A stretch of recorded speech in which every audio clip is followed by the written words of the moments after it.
When you see women trying to arch their back and actually lift their pelvis to get more stretch, really guard against that.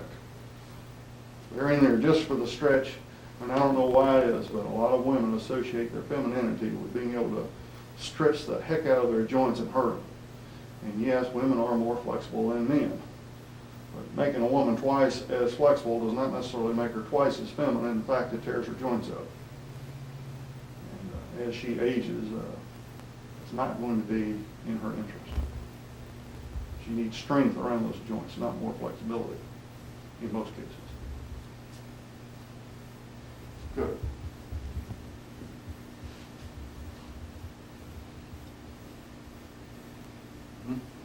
Squeeze it there. Ease out of that. And as you come out to about the halfway position.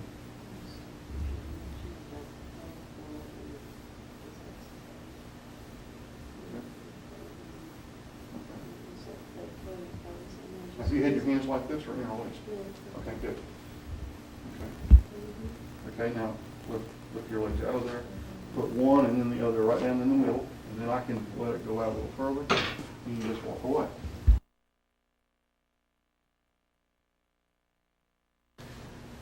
Okay, this is the Menex hip abduction machine. And you can remember that because the Latin term for going away is ab. That's the prefix. Away from, in this case, away from the center line of the body. Now, in this exercise, to do that, we're going to be working the hip structures that abduct your upper thigh. We would like to put the resistance right here, and not below the knee or on the knee. And we will bring that up later in this information in another way. Now, if you were a level 1 instructor, or you were getting ready to take the level 1 test for SuperSlow certification, the next question would be paramount fundamental, and that is, give me the 5 stages of alignment. And here's what I expect from the test. The first stage is that you're trying to align the axis of your joint, in this case the hip, with the axis of rotation with the machine, which is down here. If this machine rotates, it rotates on an axis, and for the camera to see this, you'd have to take the pads off the machine and you'd have to be overhead. But it is down through these bearings. So in order to do this, in other words, align your hip axis with the machine axis, we're talking about something that is ideal, that is impractical, and it is known in most specific terms as direct sighting. And what I mean by that is we're going to get on a scaffold 100 feet up, and we're going to look through your transparent body and through a transparent machine, and I've got these little crosshairs on a sight for your body and another set of crosshairs on a sight for the machine, and I'm going to match them. Impossible.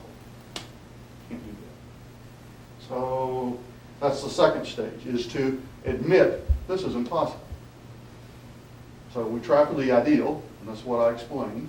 And then the second stage is, we can't do that. It's impractical. The third stage is the practical, and it is indirect. And what we're going to do with that is put you into the machine, have you go through the motions, and if the pad is sliding up and down on your thigh, you're not aligned. And if it is more or less staying put, maybe there's a little bit of wobble as we discussed, live with that. But that is the practical. And realize also, in some ways, the practical indirect is more perfect than the first level, which was ideal, because if we could directly sight the machine with your joint, we are ignoring the fact that your joint is not perfectly circular. The arc it makes is not perfectly circular.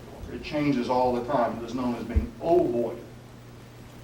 Therefore, the practical situation is still preferable because we're averaging, so to speak, where that is. Now, first, second, and third levels, or stages, as I call them, of alignment. That is applied to all rotational machines, where you are lining one joint up with the axis of the body. A rotary exercise, also known as a simple exercise, also known as a single joint exercise, and in old Nautilus philosophy by Arthur Jones, possible for satisfying the 10 requirements of full range exercise. Now, a level 1 instructor is now required to know that background. Now, if we were dealing with compound movements, those are known as multiple joint. They're also known as linear as opposed to rotary. And they're also realized as being not possible for satisfying all of Arthur Jones's 10 requirements of full range exercise. And we don't have alignment with compound movements. Since it is linear, since we have multiple joint movements, we cannot align any one joint. So the word alignment does not pertain to those. It pertains only to rotary movements, and with compound, or rather linear movements, we use the term positioning. Now we're going to come back to this. We've looked at the 3 stages. 3 stages of your thinking. I'm trying to organize your head.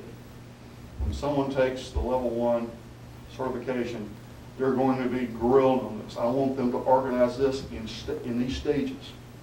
They can deal with it and work with it in a way that is acceptable to them in a more fluid manner later. But when they're here, we're trying to make some organization out of chaos that is in their head already.